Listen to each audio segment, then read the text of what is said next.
is finally the spoopy month, and this year I have something special planned. We have multiple rampant repaint episodes focusing on a specific group of dinosaurs. Dinosaurs you've all been patiently waiting for.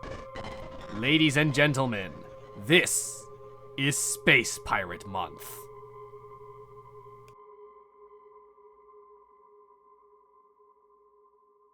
A long time ago, the thrash and throw Tyrannosaurus Rex was one of the best T-Rex toys to ever exist. However, as time went on, the flaws of this toy started to become more apparent. Its stomping feature was nice but only worked half the time, which was greatly improved upon by the Stomp and Escape Tyrannosaurus Rex. The chomping and roaring part of the toy was very clunky and difficult to control, that you needed both hands in order to do it, which is what the epic roaring T-Rex greatly improved upon. And the positioning of this guy's legs just made it very top-heavy and easy to topple over, which is greatly improved upon by every other T-Rex that came after it. So after being demoted from the position of my go-to Rex for filming, this guy has just been sitting in a box of doom, collecting dust and taking up space without any purpose in life.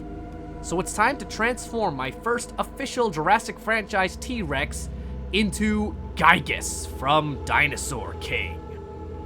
Unlike Maximus and Armatus, where it's difficult to get their colors right, Gigas is the most straightforward. He's a white T-Rex with black and orange patterns. So the first thing I did was completely cover him in the exact same gray that I used for Armatus. And just like Armatus, it took multiple coats before I finally got rid of all the brown underneath.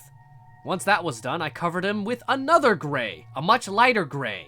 But my idea behind this was not to erase all of the gray that I had already put on, but to leave little bits of it still visible so that it gives a little, you can still see the skin impressions that are on the toy. But I had to make sure I didn't leave too much of that dark gray behind, otherwise it would look very ugly and very un-Gigas. Once I was satisfied with the amount of light gray I added, I started adding titanium white, which, I'll be honest, didn't really make that much difference. The titanium white and the light gray are so similar that at that point I realized there was no point in me adding that much titanium white. It was already white enough. That's when I started getting to the fun part, adding the black spots, or black pattern-esque shapes throughout the body. I tried to match the original patterns as much as I could, but considering this T-Rex is much longer, I did have to add a few extra patterns wherever necessary. When the black was dry, I started adding orange. And when that was dry, I added the yellow. All that was left was the eye, coloring it with dark purple. And when that dried, color shift purple. And when that had dried, color shift pink for the pupil. And finally, I painted in all of the scars with a light pink to show how battle-hardened the Gigas really is. And now that this extremely easy repaint is finished, let's see what he can do.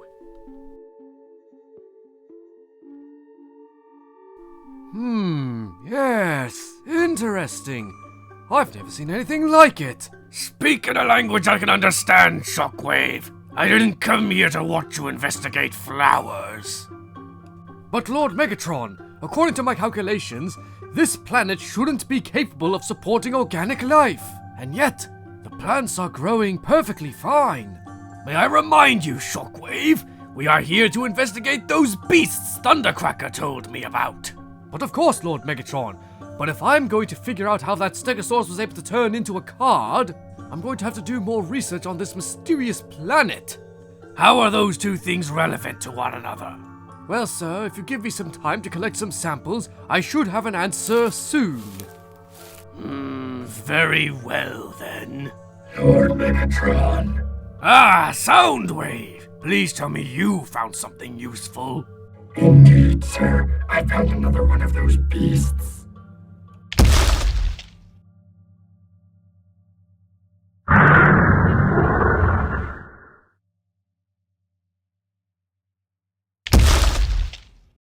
Ah, yes! The creature that eventually inspired Grimlock.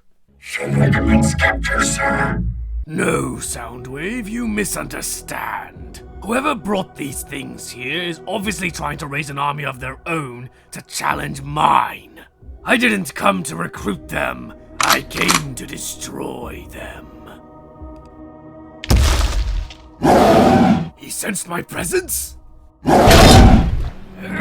This one has a warrior's spirit. Lord Megatron, I will save you. Stand down, Soundwave. If I can't defeat this thing with my own strength, then I'm a failure of a Decepticon.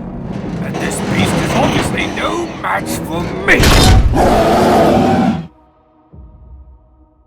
Yes, you truly are an inferior species. I don't even need my gun to take you out. Unlike Starscream, who would cower in fear, I will defeat you with my bare fists.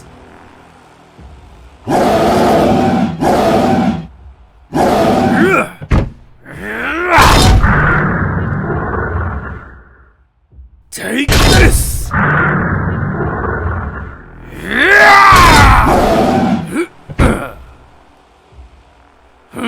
Not even a worthy challenge. What? Lord Megatron, no. I underestimated you, beast. You have more spark than I thought. But even in the jaws of death, I shall not yield. So do your worst, beast.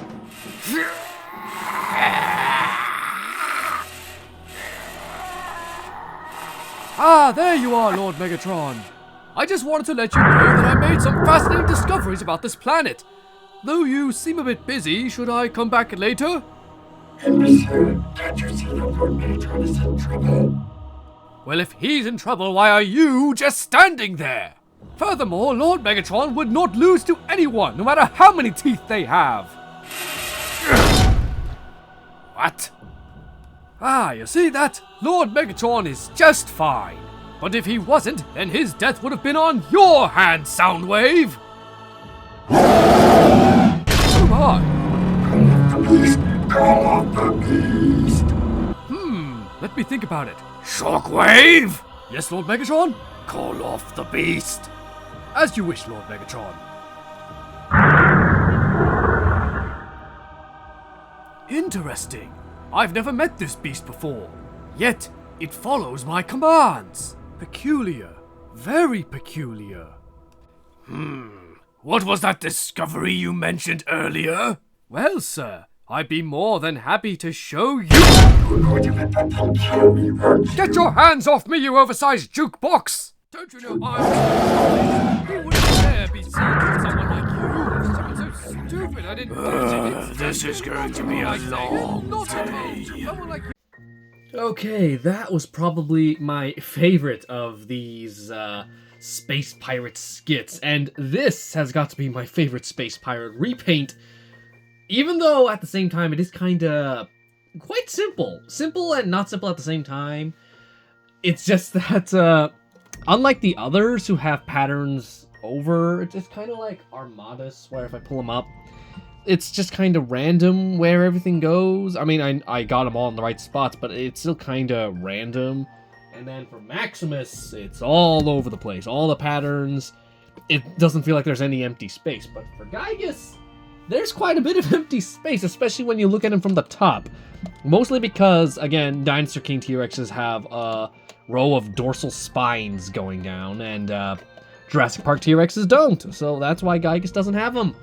I could craft them, but that would take a lot of gluing, and it would also interfere with the action feature, which, not good. It means I won't be able to open this jaw with the action feature anymore. But the white, just the colors work really well together. The way the pattern, it's just a full-on white T-Rex with patterns all over. These colors work so well, and the pink scars just really emphasize how battle-hardened this Gigas is. And the eye looks so good on this one. It's just the best one, without a question. And then the purple symbol where eventually I'll put the armor, so that'll be hidden when I eventually get to that. It really is just such a satisfying repaint to look at. But in terms of the Space Pirates, that appears, if I can actually arrange these, That's it. That's the main 3 Space Pirates. But there is still one more week of October. Is it? Is that right? Okay, well, one more Friday of October, which means we have room for one more Space Pirate repaint. No, it's not Brontykins. I still do not have an Apatosaurus. But there is another main Space Pirate dinosaur. No, it is not the Cryolophosaurus, because I've already done that, and he does not count as a Space Pirate. I'm talking about a Space Pirate dinosaur that never made it to the TV show and is exclusive to the games. If you already know who it is, then good for you. If not, then too bad. You gotta wait till next week. As well as waiting till next week to find out the final story, the final chapter in this story, the final bit of this little Decepticon Space Pirate little mini show I did. Why don't I ever prepare? Why don't I ever think about what I'm gonna say before I say it? I would make myself look so much less stupid if I actually scripted this stuff out. See you next week. Hey guys, thanks for watching the video from beginning to end. If you want to see more, subscribe to the channel and join the Zainreborn community. See you in the next one. Bye-bye. Bye. Bye.